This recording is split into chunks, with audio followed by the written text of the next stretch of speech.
Hey y'all. So, I know I'm red, but so today is Thursday, June 20th, and I just left for an interview. Now, I'm not crying.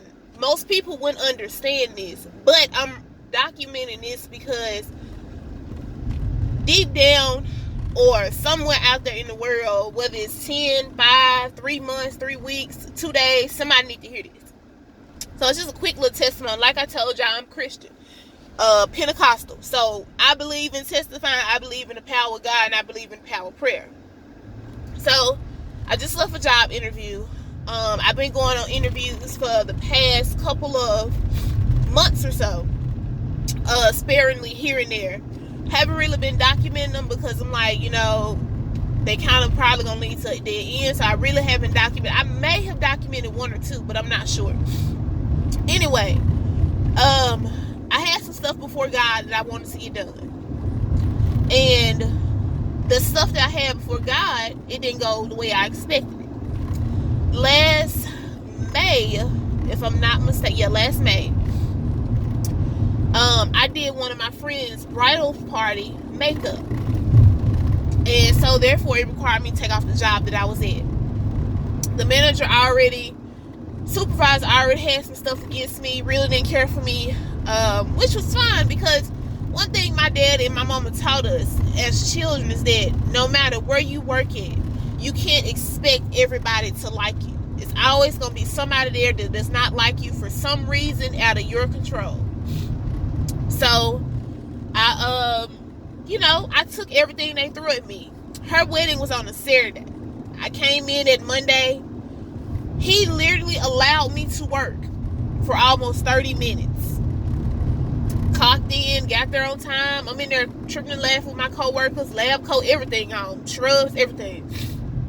This man allowed me to work for 30 minutes. I got a text to my phone, and he texted me saying that I needed to come to the company didn't have HR. So she was like our HR public relations person. So I need to come to her office. Went to the office still in good spirits because I'm like, I did nothing wrong.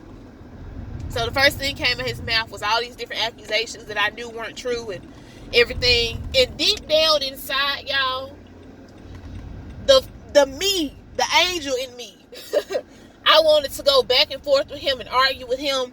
And it's like my mouth was glued shut. So I sat there and I took everything he was saying. I knew and so he gave me paperwork, was like, this is your servants package. You can take it or you can leave it. He was like, but as of today, we no longer need you in this position. Because he'd already forced me to step down from full-time to PRN because I wanted to pursue my education. And I tell any company I work for, any job I apply for, my education does not come second to a job. It does not, because it's something I'm working hard for, it's something I'm investing in, and it's something that I believe that God has put before me to do because I've been having the same dreams and aspirations since 7th grade. With all that being said, he wanted me to drop some of my classes so I can come to work full time. And I said, no, I can't do that. I'm in the middle of my semester. I need to make sure I keep going strong. So he started making the job harder for me. It's not a hard job, super easy. Go in, do what you gotta do, come out. So, he fired me, gave me a service package. I called my mom, called my aunt, and I went over and sat at my auntie's house because I was so mad. I was sitting on her couch just crying because I was so angry. And sitting there crying, I finally got myself together. And I said, you know what? I said, I'm going to stop crying. I'm just going to pull myself together because I'm more than qualified to go anywhere else. That was the attitude I had, which was fine.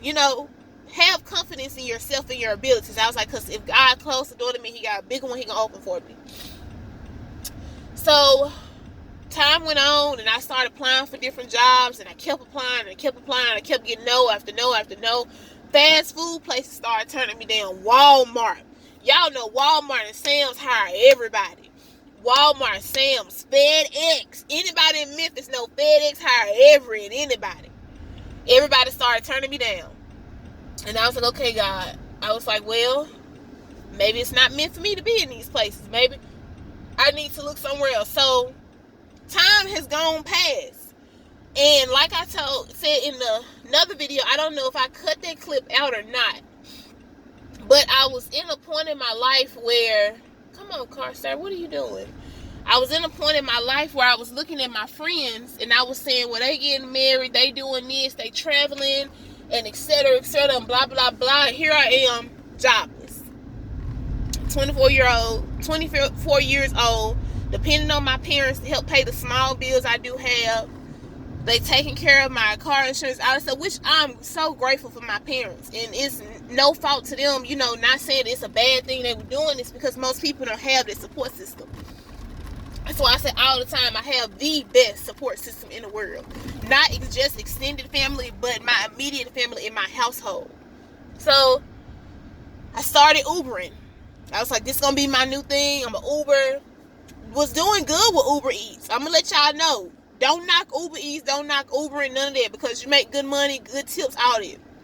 So I was doing that to keep a little change in my pocket and to put gas in my car and to kind of pay my little credit card bill, because I was paying the minimum at the time because I couldn't afford to pay like the whole entire, like pay $500 and $600 like I used to. So I was like, okay, God. I was like, I'm standing the test. So I was starting to slowly lose faith. And I went to this conference, this 2-night revival, youth revival in Piperton, Tennessee. If you follow Christian B here on YouTube, then you'll know what church I'm talking about. But I went to this revival. My aunt took me the last night. And y'all, I'm not a shouter.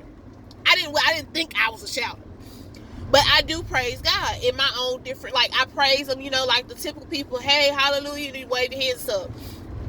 Y'all, the prophecy I got from this lady was, all you got to do is keep on to that faith. She was like, because you're getting discouraged. And she just, said pretty much everything I just said. So I was like, okay, God, I'm holding on to faith. I'm holding on to faith. So then it came again. About a couple of months or so later, I got 2 more prophecies in one Sunday. One was telling me about how a man prophesied to me, and he was saying, now y'all got to be careful when people prophesy to you, because everybody is not of God. Some people prophesy. I'm just going to keep it 100 with you. Everybody don't prophesy in the Holy Spirit and in the Holy Ghost. So prophesied to me, telling me I was going to lose some close friends. It was a couple of people in my circle. Well, it wasn't a couple of people. There was a person in my circle that I was going to lose, and it was going to hurt me. But all I had to do was keep the faith. That was the constant theme of each prophecy I received. So the second prophecy I received, never met this man in my life. He was the guest speaker. I didn't get a chance to hear him because I was working in the back with the children. So he said to me, all you got to do is keep the faith. He said, you're real smart and talented. He said, start writing down your ideas. And he was just telling me all this. He was like, it's only so much you can share with people. He was like, because what God has given to you is for the people, but it's not how you want to deliver it. And I was like, okay. He was like, but your key to it is obedience to your parents. Now, one thing I've always struggled with is that I'm 18. I'm 24. So when I turned 18, I was like, I'm grown. I ain't got to do nothing they say. If I want to get up and leave this house, I get up and leave this house. Y'all, I lived in a fantasy world. I had forgotten who my parents were. I forgot my parents were Angela and Eddie Collins. It does not work like that in their household, even at 24. And that's one thing that I want to stress. No matter how old you are, as long as you're living in your parents' house or somebody else's house, respect them enough and give their house enough respect to let them know, hey, I'm doing this, I'm doing this. Yeah, I'm grown. And my parents will tell me, yeah, you're grown. But at the same time, because I'm living in their house, I have to respect their rules. Like, I don't stay out all times of the night. I don't go out at 1 and 2 in the morning to go partying. Not a big party anyway, but that's just not my cup of tea. I don't leave the house super late, come back the next day hungover, none of that. So I said, okay, I'm going to hold on. I'm going to respect my parents, keep doing what I'm doing. Now, because I'm at the crossroad of, like I said, I'm looking at my friends, how their lives are going. They living by themselves, they making families, they getting married, and I'm looking at all this. I'm like, no, this ain't finna work. So I started getting bold and started telling my mom and them what I was gonna do and what I wasn't gonna do. Mind you, I'm still living in their house. So I had a realization, and it came to me like, okay, you forgetting what this man prophesied to you. And I'm like, you know what, I am. Now, one thing a lot of people misconstrue is that prophecies happen overnight. If somebody come to you and they prophesy to you that morning, sometimes it do happen like that. God timing is God timing. So for us, a year is a year. But for him, a year is a couple of seconds. So just think about that. When people prophesy to you, like I said, everybody not operating in the spirit of God. Everybody's not operating in the spirit of holiness. But long story short, I started remembering, and I was like, you know what? I'm going to do better by my mom. I'm going to do better by my daddy. So I started doing better by them. And I was like, you know what? I'm going to have to work on my mouth, because, like, I'm the first to admit, I have a smart mouth. I do. And my mouth is quick. I'm very quick at the tongue, and sometimes I say some stuff that I don't need to say. So I applied, going interview after interview. Constantly getting turned down, constantly hearing you're not qualified, requisition closed, and all this different stuff. Because I'm like, God, I want to get in the hospital. If I can get my foot in the hospital door, that'll be good for me, because anybody that knows, I'm going to pursue my medical degree because I want to be friends with pathologists. So eventually, I'm going to have to be in the hospital. I'm going to have to make some connections, because I need those hours for my MCAT test that I'm taking next summer. So I went in there and I was like, Lord, on the way there, I said, Lord, give me traveling grace and mercy. Let your will be done. It's always what I pray every single day. When I get in my car, I said, Lord, give me traveling grace and mercies. I bind this, I bind that, bind all the spirits of confusion. If it's your will, let your will be done. Prayed that prayer, got to the hospital, went in. And when I went in the hospital, it was different from any other interview that I had. One interview I went to, the man literally told me straight to my face. It was paying good money an hour. But he told me, excuse me. He said, we got a lot of messy people on this shift that you're going to be working on. And I want to know if you can handle that. And I was like, what? I was like, yeah, I can handle that. But like, you telling me a potential hire that y'all got a lot of mess going on already. And I ain't even walked through the doors yet. So, you know, I went about that, and I was like, you know, okay, sure. But I was going through a temp agent, and I told them, nope, I can't take that job. And then another thing about that job is they kept switching the hours. It was like, well, we want you here at this time, but you'll leave at this time. And I stressed to him, I'm in school. I can't work for you coming in at midnight and leaving at 12 the next evening. That's not going to work for me. I was like, the lady told me the job was Friday, Saturday, Sunday. And then he turned around, well, it's Monday through Friday, it's Monday through Saturday, it's Monday through Sunday. I'm like, sir, okay, I still kept my professionalism throughout the entire thing. But when they called to hire me through the temping agents, I said no. They called me back, was like, they want to offer you more money. I said no. Y'all, all money is not good money, okay? Some stresses in my life I'm not going to deal with, I'm not going to go through, I'm not going to have, okay? It's just that on it. Some stuff I'm just not going to go through in my life, and I'm not going to stress about, and I'm not going to have to worry about. If I'm going to have people lying on me and backbiting because you already told me to shift mess, and y'all let this lady work here since the beginning of the company. So today, fast forward back to today, I go in the interview, walked in the hospital, and I'm just like, man, you know, it feels good in here today. I'm speaking to everybody, walking through the lobby. Hey, how are you? How you doing? And that's why it's important to keep a good, positive attitude and profession. Don't be fake, but stay positive and have a good attitude throughout the entire interview process, because I don't know if somebody was standing there watching me from the time I walked in to the time I walked out. So you never know who watching you and who paying attention to you. All I did was walk in, being my normal self, my normal southern self, hey, how y'all doing? Everybody sitting down, looking at me, make eye contact. Hey, how you doing? You having a good day? You know, and keep walking. And I walked to the elevators. I got on the elevators. It was a gentleman on the elevator with me. I asked him how he was doing. He was like, good. He asked me how I was doing. I was like, great. Got off the elevator, went to see the secretary. She directed me to the office I need to go on. And I was just going, you know, and she took me. I walked in the office smiling. Hey, how are you? You know, I'm Angel. She told me her name. And she was taking me on a tour around the floor, explaining to me what my duties would be. So I'm like, okay, you know, this ain't easy. I can do this. It's doable. Mind you, my future career choice that I aspire to be is a forensic pathologist. If y'all don't know what a pathologist is, a pathologist works with dead bodies, dead specimens, tissues. So I pop it across the screen or put it in the description bar. Better yet, I put it in the description bar so y'all know what forensic pathologist is. So I'm just going about, you know, going through the tour, then run into another nursing assistant. She was like, well, you want to finish the tour? Y'all had never met this girl in my life, but we clicked instantly. Like, super nice, super sweet. We talking, we laughing. I'm asking her questions. She answering. She's showing me everything. This is the most comfortable one of another, because I was really comfortable in my first interview job I got fired from. This one, I was super comfortable on. I was like, man. I was like, okay, you know, this is a good field. I wouldn't mind working here. But then again, I'm like, you know, it's in God's hands. It's up to him, because the other place that the man told me they was messy, I was like, I wouldn't mind working here. But guess what? It didn't work out that way because there was too much going on. So I got in the office for the interview part. She was telling me everything about them and what was going on and how they operated and stuff. And she was like, okay, tell me about you. So I'm going on.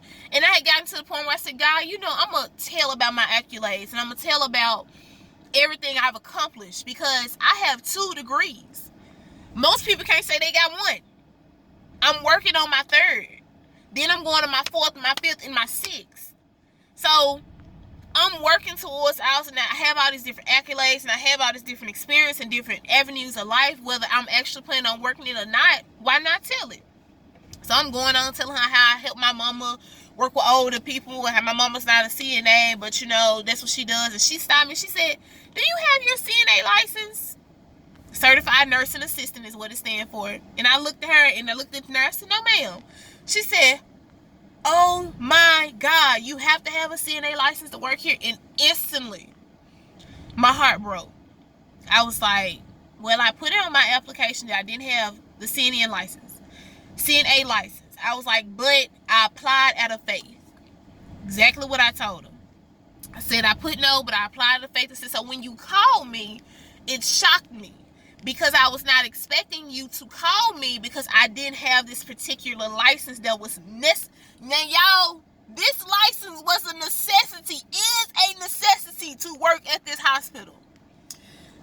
The nursing assistant in the room that took me on the tour and the head nurse, they're both like, nah, we got to create a job for you. We got to make up something. We got to make it work. We got to figure something out. I got to come up with another title for you. I'm still sitting in the interview. So at this point, I'm like, okay, she just talking. Like at this point, I'm getting skeptical. I'm starting to doubt that God brought me this far. And y'all, the lady said, I like your professionalism. I like your personality. I like your energy. She was like, I felt good when you came in. She was like, you gave me good feelings. She was like, I didn't feel like, ooh, you know, maybe I should not do this one. She was like, but you have to have that CNA license. And she looked at me and she said, give me your name, first and last, and your phone number. She said, I can look it up, but I want you to give it to me. She said, what I'm going to do is I'm going to call the recruiting officer. She said, I'm going to talk to her. She said, because we have to create a position for you. Again, I'm thinking, God, it's your will, let your will be done.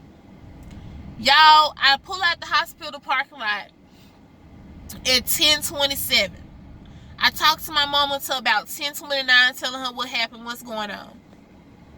Soon as I hang up the phone with my mama, the recruiting officer called me and says, we're offering you unit coordinator position in such and such hospital, paying this much an hour. Do you accept the job? Y'all, I instantly bust out in tears, because I'm sitting there and I'm thinking like, man, wait a minute. I just pulled out the parking lot and the lady said she would call me that evening. Y'all, the lady called me before I was even down the street from the hospital, saying that this is a job, this is what you're gonna be doing, this is how much we paying you, I'm finna send you the email, fill out in 24 hours, the job is yours. Who? Me? When I say, y'all, and I said all that story in this 20-minute video, no matter what you are going through in life, no matter how thick that wall seems, no matter how wide that valley looks, hold on to this small mustard seed of faith. If y'all don't know what size of a mustard seed is, get a pen. Look at the very tip of that pen. That's how small mustard seeds are. Really smaller than that.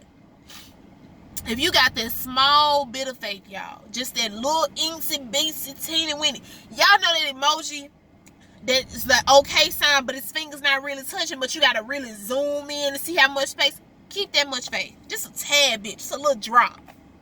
And watch God work.